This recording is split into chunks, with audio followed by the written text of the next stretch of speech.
citizen. So it's not black and white. It's more like giving you the white and then say black is how you judge it after, but showing you the goods, you know.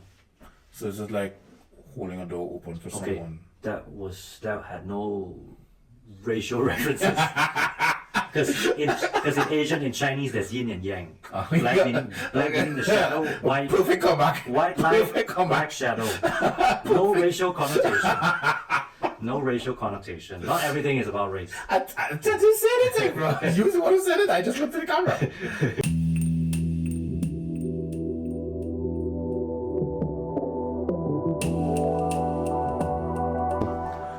Go. Power Rangers. Go, Charlie. It's your birthday. You know what I was thinking about? Go party at it's your birthday. What? Sometimes it is in the doing that the idea comes. Yes, you're right. And I was thinking about, I just lost my train of thought. In the words of Arnold Schwarzenegger. Oh, I forgot what he said. He said just do it. Wasn't that Nike? Yes, but he also said just do it. Was it something along the lines of don't think too much, don't think too long, just start doing it. You know, actually, when I used to do karate when I was younger, yeah, my sensei at the time, he would always say, "He who dwells dies." And it means like to just move, keep momentum, don't get stagnant. Yes. You know, don't get complacent. Yeah. Even if something's not going in your way, keep moving. Keep moving. And that obviously that came from a fighting perspective. Fighting perspective, correct. But that is something that you can take into your lifestyle. No, that's true. That's true. He who dwells dies. He who dwells dies. Even he like who dwells loses his train of thoughts. Yeah. Hello, one. Hello, Manny. Welcome back. How you do? This is Dumplings and Somethings, your third favorite podcast out here right now, coming through your airways, going through you, because I'm sure they have the number ones and the number twos. But we're slowly getting up there. All right. We lost someone the other day, but hey, there's no problem. As Vibes Cattle said, as one gone and next one ban. I'm on mic 1, Danzy. Mic 2, Mr. T. Who we lost? One of the subscribers. Oh. And this is Dumplings and Somethings, the fun place where you come and hear we talk about the dumplings in life. And you learn something. You gonna learn today. Yeah, bro. Welcome back. I love the episode that we did last week. I like it too. Maybe it was more venting on my side because I was sour. I'm not getting a date. I'm not. You talking so profoundly about the book that you were reading and everything, bro. Wait. Oh, Valentine's Day was the other episode. Oh, my bad. No. The other episode was good. No, you were the guy for that episode, by the way. You getting flowers. Yeah. Thank you. Yeah. I didn't bring any flowers for you, but still. Metaphorical flowers. Yeah, bro.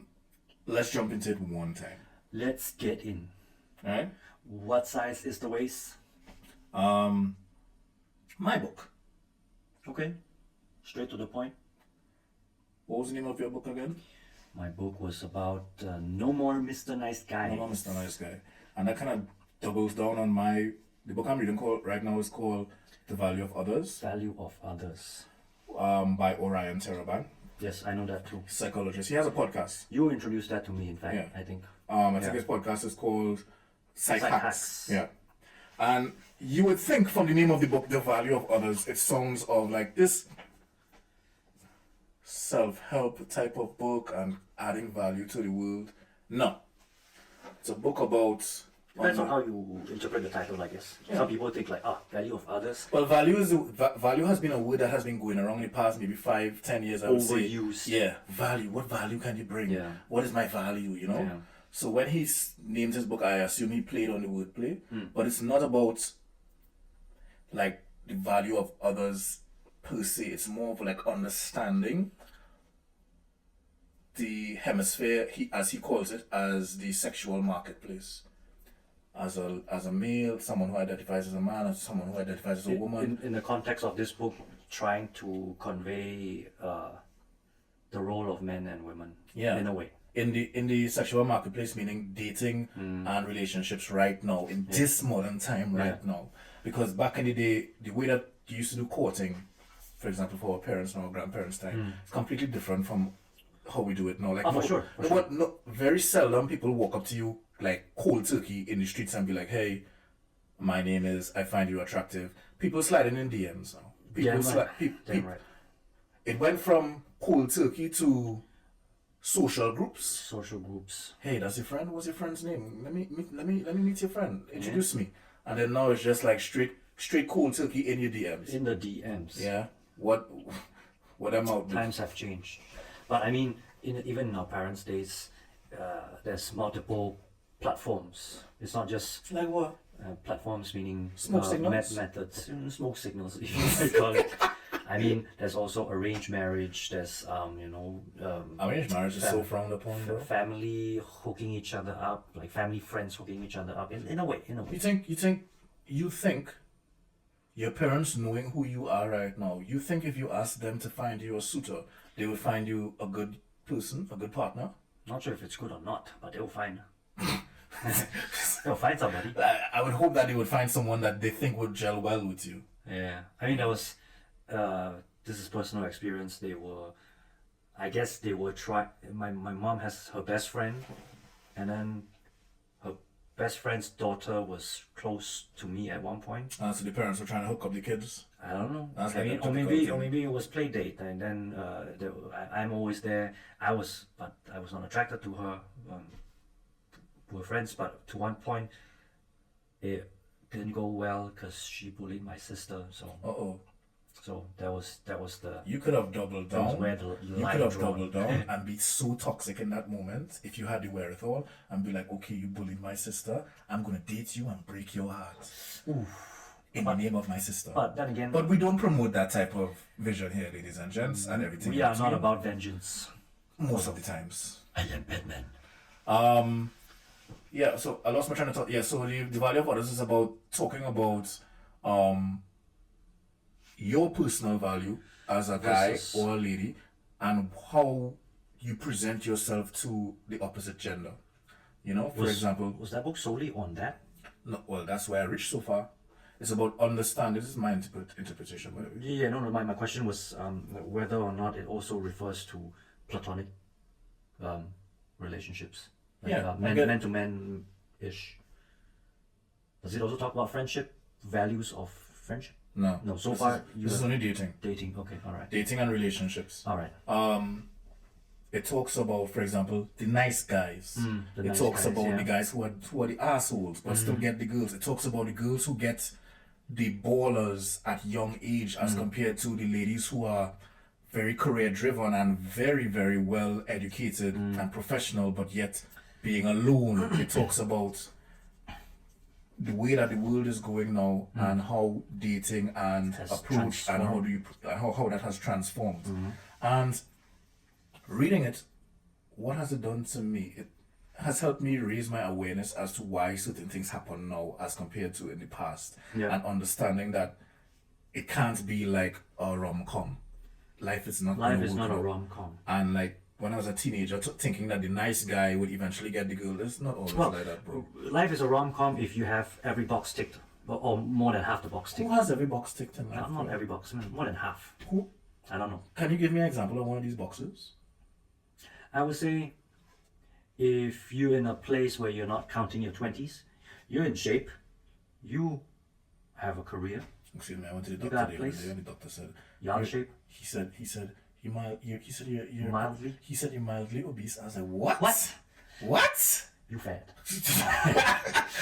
When he told me that, bro, mildly obese. My ego, bro. I was like, no. I was like, bro, mildly overweight. Yeah, that's what. Yeah. But obese, that would have been exaggerated. Dog. He said mildly obese. Well, maybe that's what I understood. Maybe he said mildly overweight. Mildly but overweight. All I heard in my head was obese. I heard I was 400 pounds. You know.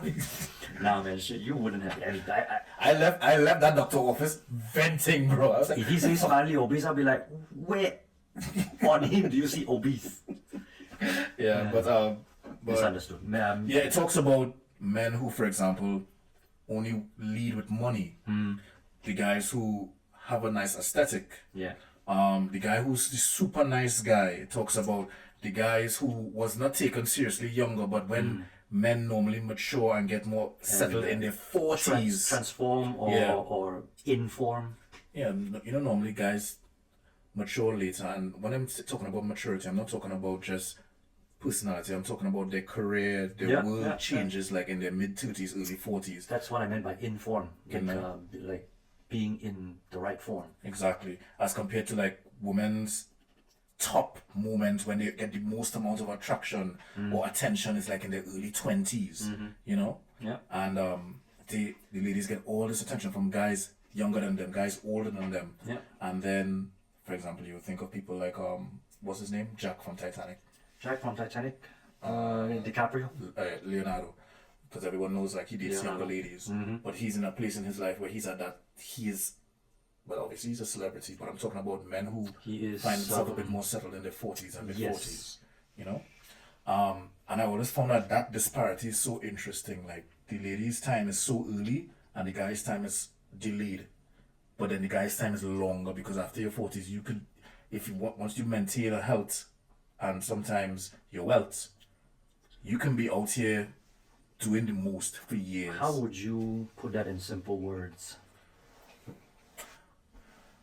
My words, I would say that there is a difference between the two genders. One, the guys' game is more of a marathon, where they are going for like the long game, and the ladies, it's more like a dash sprint. Yeah. I'm not saying like their sprint is going to be done. I'm just saying that they sprint in different. Their highest point is very, very early. Yeah. As compared to ours, that takes very long, and a lot of soul searching. Sorry, I think I might have phrased the wrong question. How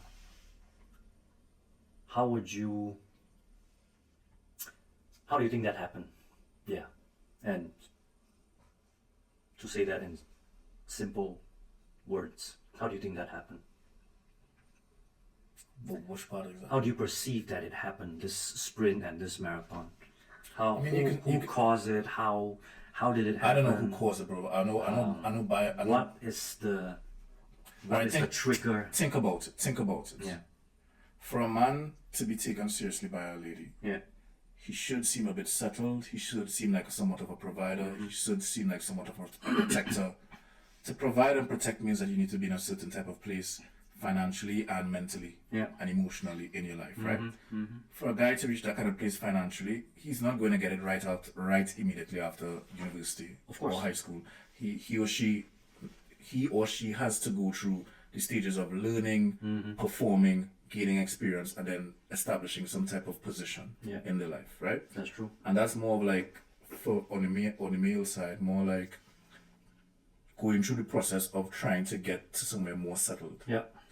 For a lady, I didn't choose it this way, but they're beautiful. They're just naturally beautiful. Yeah. The attention they get just from their beauty alone, or from how, as some people would say, how, I don't want to say fertile, but like, for a lady, for a point where they're the most attractive in the younger stages. In their full form. In the full form in the younger stages. I'm talking about modeling agencies. I'm talking about anything to do with aesthetics. They always want to reach out to younger women who are between the ages of like 17 to like 27. But wouldn't you think that's how society has transformed and made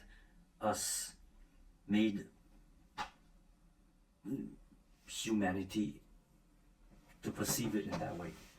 You think so? It's a cause by societal practice. You think so? You the one now speaking about, for example, arranged marriages. Arranged marriages normally is a older guy and a younger girl all the time. Yes. No, that's not what I meant. But what I meant is that the form of it is all a projection of a bigger picture. Yeah, because I don't agree with everything that it says. Because if it wasn't for you perceiving it, you wouldn't know. You wouldn't be thinking, women full form, young age, men older, full form. I mean. So how do we learn that then? That's what I ask. How do we unlearn it? How do we unlearn it? Yeah. We have to be aware of it and agree to not just to move with the status quo. Yeah. For example, there are amazing older women. Yes, women are more driven in their careers nowadays as compared to the past, and it's rightfully so. But that doesn't mean that you can't give older women a chance. That doesn't mean that sure. it's not as easy sometimes for some people who are thinking. Yeah. But it doesn't mean that you look past the age. It doesn't mean that you only look past. You don't look past the. What am I trying to say? It doesn't mean that you only focus on the age. Yeah. Or where the guy is in his life. A part of me also thinks of personally, like you look at people's trajectory, you look at their history. Correct. That doesn't mean that it doesn't mean that is their story only, but if you have handled yourself in such a way that you've gotten to this place in your life, I could take a gamble and be like, okay, he's going somewhere with his life. Or it could be where you have done nothing in the past in your life, but there has been a moment where you sat with yourself and you decided to change your life. Yeah. And then there's a different type of trajectory. I think people should also consider someone's trajectory. Look at their history, look at the way that they're thinking, look at the way that they're speaking. That's cool. Look at the way that they're acting more than they're speaking. Because a lot of people talk, but they don't walk, they walk. Judging the character. Yeah. Obviously biological parts have a part of it. There is attractions. Biological is always there. There's fact. There's age, there's attraction, but the funny thing is that will change the fastest. People are going to age. People are going to change as well. People change. The same person that you thought was so outstanding when he or she was 21, when they're 61 or 41 or 51 or 31, they may not be it's not going to look the same. They're not going to act the same. They're not going to act the same. So this book so far, for me, is just kind of like raising my awareness as to why things are happening now in the dating world like it is. Right. I find it's from a psychological perspective, because he speaks very eloquently in the book. I just like reading it. Even in his podcasts as well. Very, very, very eloquently. I've sent his podcast to a few ladies to hear their points of views, and they responded very negatively. Oh. I guess it's because the fact that he uses the word sexual marketplace. no, I guess it's because, for example, how guys get motivated. Like if I'm your friend, I'm gonna be like, bro, shake up yourself. I'll be like, don't be a pussy, don't be a little baby. We're gonna get this done. Push through, right? Right. And girls will motivate like, you're amazing, you're a queen, you can handle this, queen. So it's like he doesn't speak very softly on certain topics. He's a bit more direct. Yeah. And I guess that they didn't like the directness. Yes, in some cases he does say that. He does express it in a fairly blunt way. Check it out, guys. If anybody's interested to listen to the podcast, Psych Hacks. I mean, sure, some of the words used are fairly straightforward. Yeah. If your minds are open, you can interpret it however. In many directions, but certainly he doesn't mean it negatively. Yeah, it's just food for thought. Yeah, food for thought. As you said earlier, people get so offended right now because, like you said, people, or including myself previously, would only look at things from black and white perspectives. The world is becoming a lot more black and white, to be honest. But there's massive gray areas, bro. There's massive shades of gray. In reality, there's massive shades of gray, yes. But the thing is, the current reality is that everybody's making it into black and white so easily. Yeah. So easily. What I'm trying to say is people need to remember. People need to remember there's a gray area. Yeah. People don't function like there's a gray area. Damn right. Because I think back then, black and white might have happened. How should I word this? Back then might have been in your face black and white, that you'd be treated either one way or the other. But today, people are trying to prevent it by making things black and white too. They're trying to set rules. They're trying to set the right and the right from the wrong. But by doing that, you're also making things black and white. Yeah. Fair enough. Yeah. Fair enough. So I think that was good, sir. Well said. Yeah, I think so. So by doing that, you can't. It's becoming the word. I think the word that's been going around in America, at least American politics, is that policing.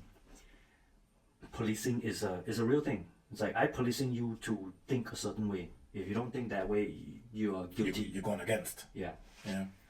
People get offended because I call it tribalism. People want to feel like a part of something, and they want to know that there are people in the corner with the same type of perspective that they have. They feel safer with those. I mean, I get it. I get it. It's fair. I mean, I also understand in this time where things getting so polarized, you're just trying to find your safe space. Let's move on from these polarizing conversations. Anything good happen in your life? Anything good happen? Anything funny? Anything funny? Funny? I certainly don't remember. Maybe we might have spoke about it, but I don't have it on my mind now. But on Sunday, I had my first day of spring playing volleyball. Yeah, he was out in the sun. I was out in the sun. Getting them buns burnt. It was wonderful.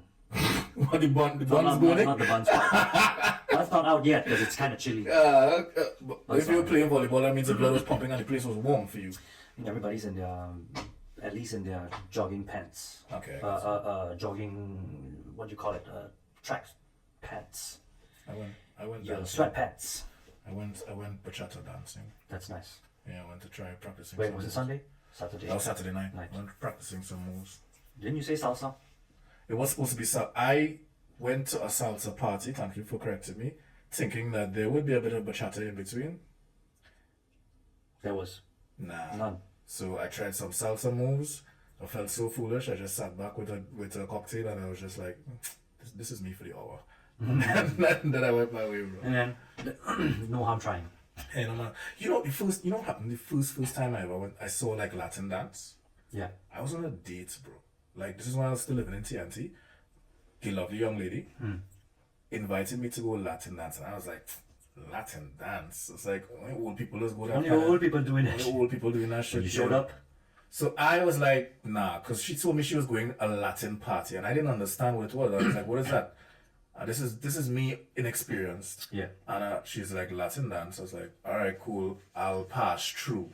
Pass through. And that means like, I'll stop by and check it out. So she went to her event at whatever time it was. She told me the location. It wasn't too far from where I was.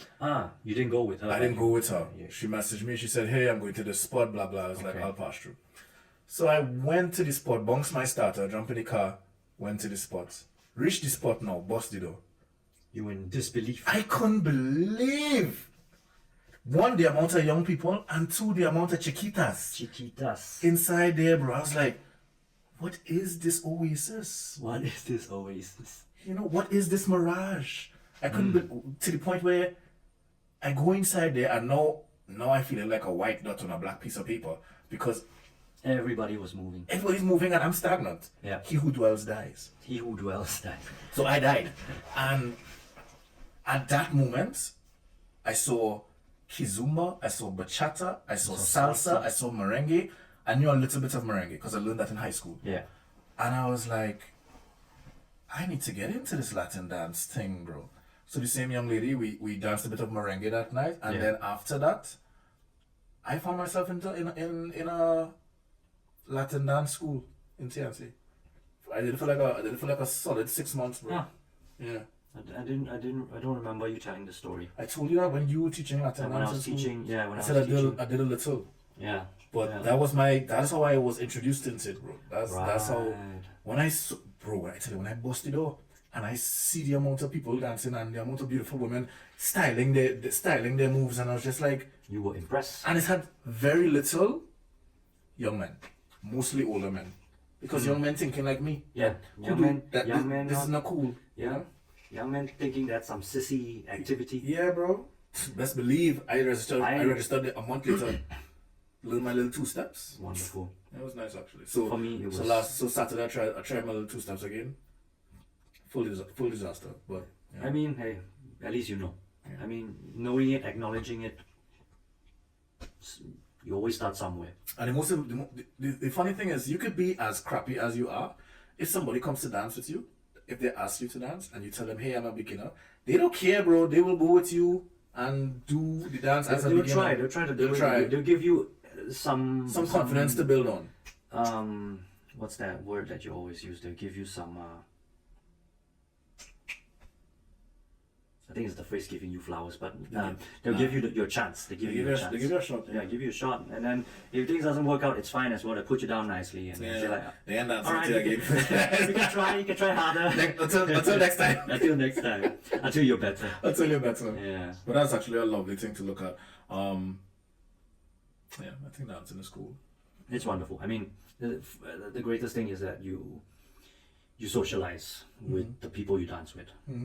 So it's a nice thing. And it's not pervy in any type of way. It's like, hey, we're doing Latin dance. After, you might have a little small talk, depending after the song is done. Yeah.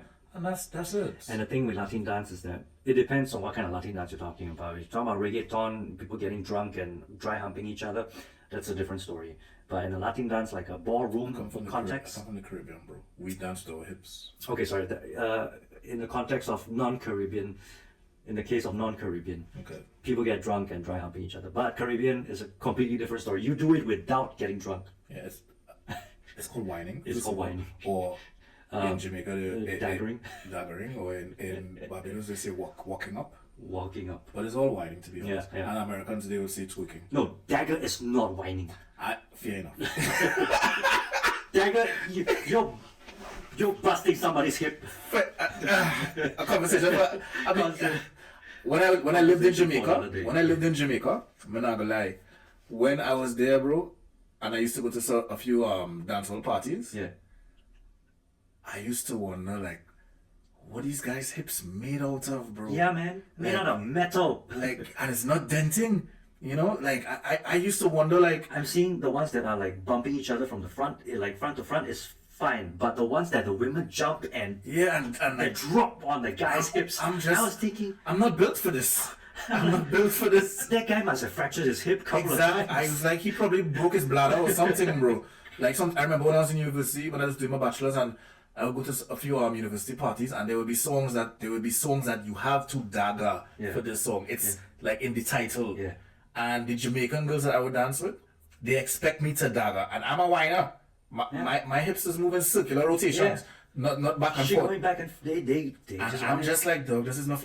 I start to dagger from the side because I don't want to hurt my. Prevent breaking hips. I don't want to hurt myself, bro. Good times. It's crazy. Yeah, good times. I mean, I would definitely get a shock if I show up at a dagger party.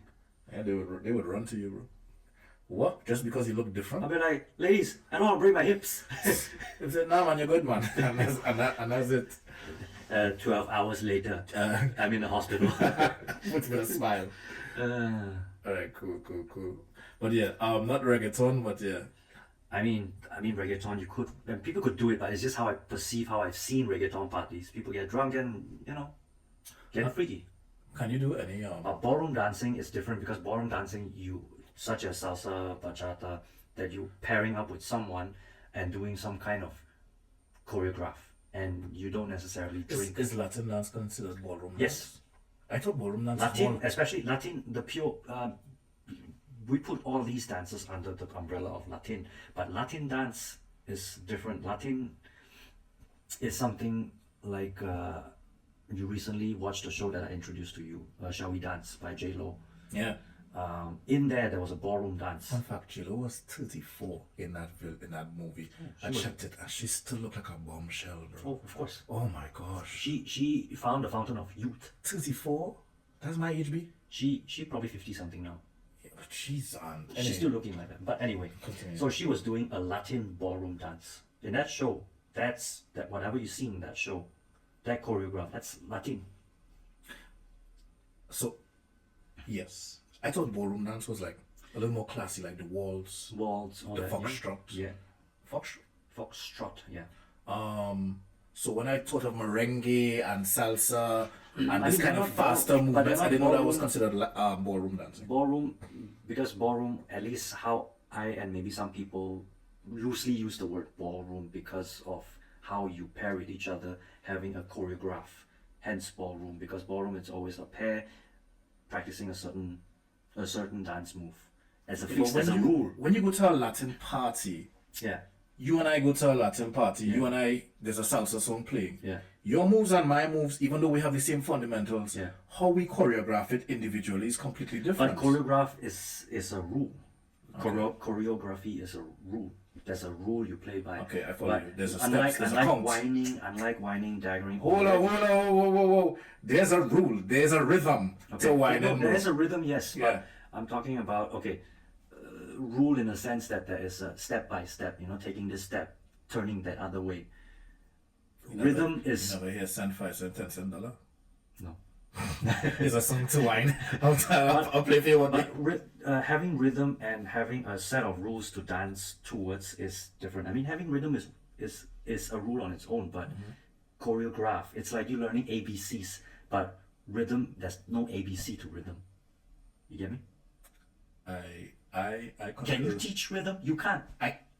But you can teach a choreograph to a person. Choreography. Yeah, that's true. You can teach a choreography. You can't teach rhythm. You can't? You could feel rhythm. Can you? I mean, you still can teach rhythm, but in some cases, no matter how you teach, that person just can't catch the rhythm. Fair enough.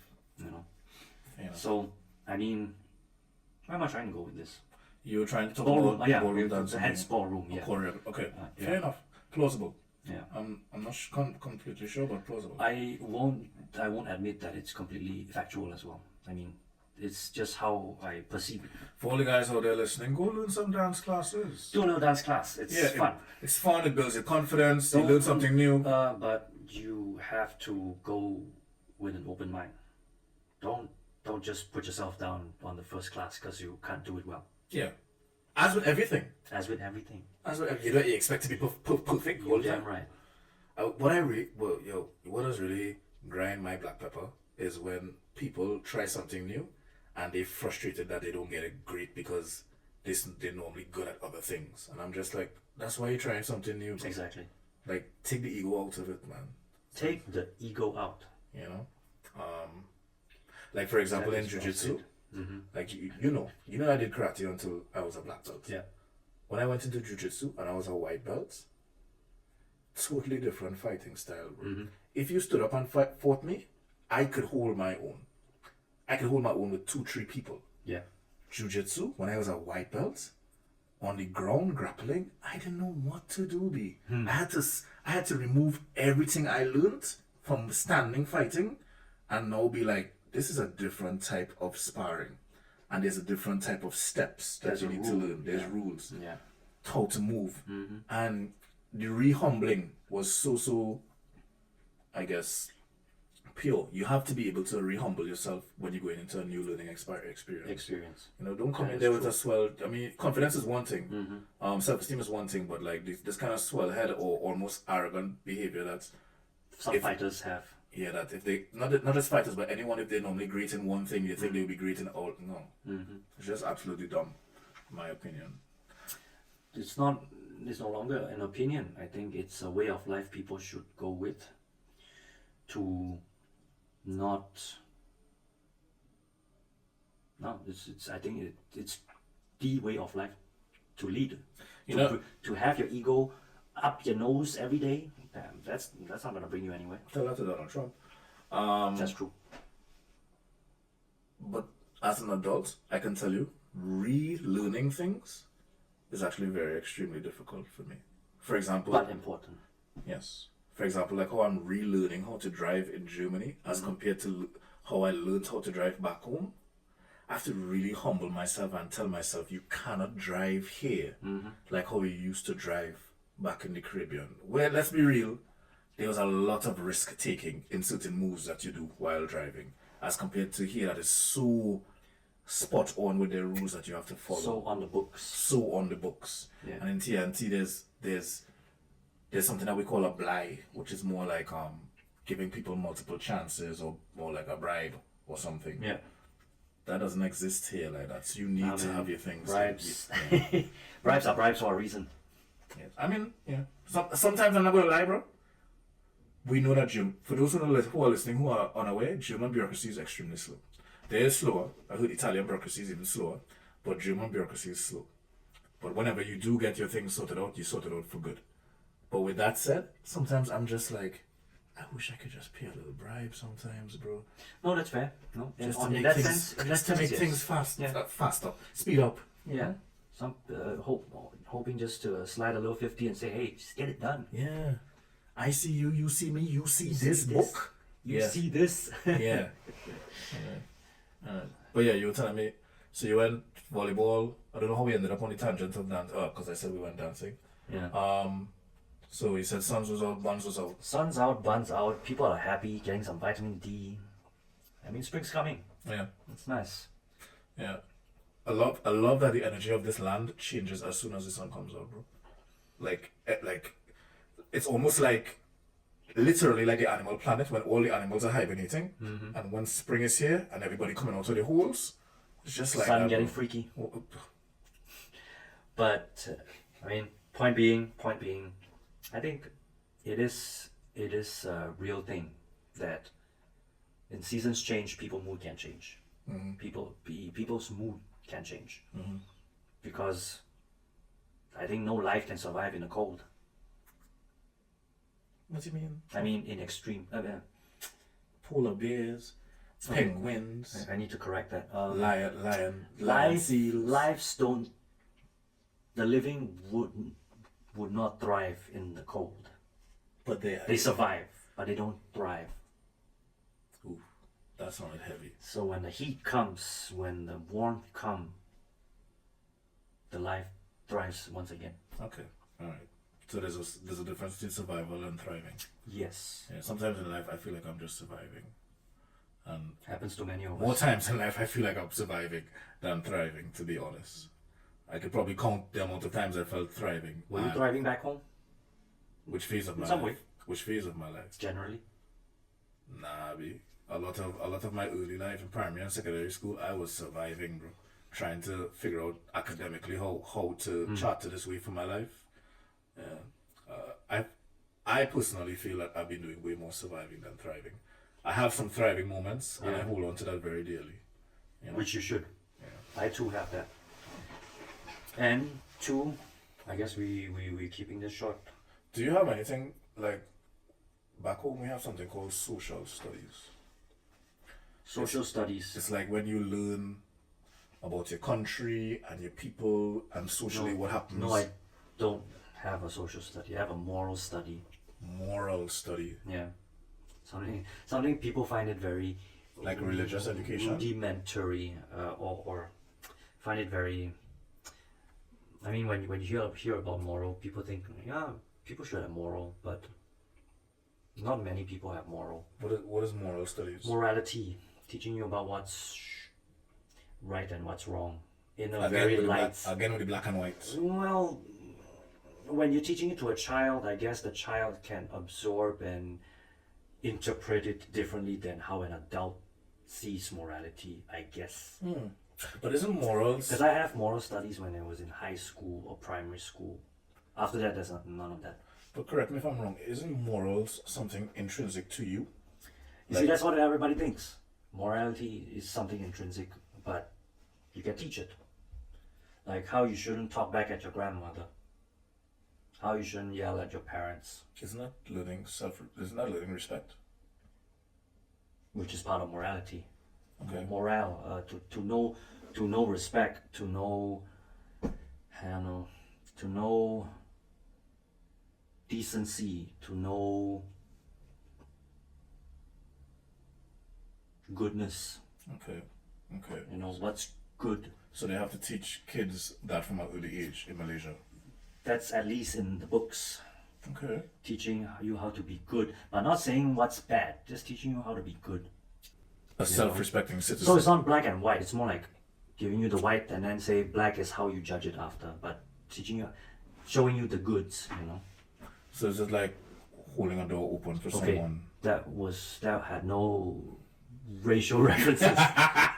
Because in Asian, in Chinese, there's yin and yang. Black meaning the shadow, white. Perfect comeback. White light, Perfect comeback. black shadow. No racial connotation. No racial connotation. Not everything is about race. I didn't say anything, bro. You was the one who said it. I just looked at the camera. So yes. is it like morality, like learning to open the door for someone, or Yes. or It's good to open a door for someone. or like long time when they used to like put your coat down to let somebody cross over some water? That Okay, kind of bullshit. that's some kind of Western romantic Yeah, rom-com. yeah. Who would do that? Not drop your jacket for somebody to walk over. No, Exactly. that's not morality. That's just foolish. That's foolishness. Yeah. That's simping. No, but I mean, that of course is a very grandiose, a very generous move, but that's not morality. I guess you. That's on you. But walking a group, old, elderly or a disabled person across the road. Yeah, yeah. Morale. So they teach kids. I think that's actually lovely, to be honest, because that was never taught to me. Walking an old man down the stairs. You know? I learned what you're describing now from my parents, and it makes me even question myself Parents now. teaching, Like, yes. For sure. why do they need to teach you that in school? Isn't that a parent's job? Yes. Yes and no. Some parents don't teach, then you gotta teach it in school. That's so wild, eh? Like some parents just drop their kids, like they don't teach their kids stuff. Yeah. They just drop them off and expect the teachers to do everything. Like, So I think in that sense, it's a good thing that the school does that for the kids okay, in some ways. that's I kind mean, of cool. certainly in Western schools, they don't teach you morale so far. As far as I have noticed, morality over here is very different. I guess it comes with the society here as well, different cultures. Because Asians are, well, stereotypically more docile, apparently, because we have moral studies to say what's good, what you should do. And no shame bringing No shame bringing. to the ancestors. Yes, that. Yeah. Yeah. So I would somehow place morale in a place where it's showing you the good, not telling you what's bad, but it's encouraging you to do good. Yeah, morale is encouraging you to do good. But very often people say you doing too much good is giving too much of yourself, but doing good should make you feel good. And that's morale. And with that said, ladies and gents, we would like to thank you for listening to Dumplings and Something. It has been a wonderful conversation. And remember, do good, but don't be a pushover. Do good, but don't be a pushover. Yeah, Well said. that kind of goes back to Mr. Nice Guy. Yeah. Yeah? Do good. Like, comment, share, rate, subscribe, send to your friends, send to your ex, send to your enemies. Send to your parents. You have any fun fact that you want to just leave with? None. Don't dwell. Bye.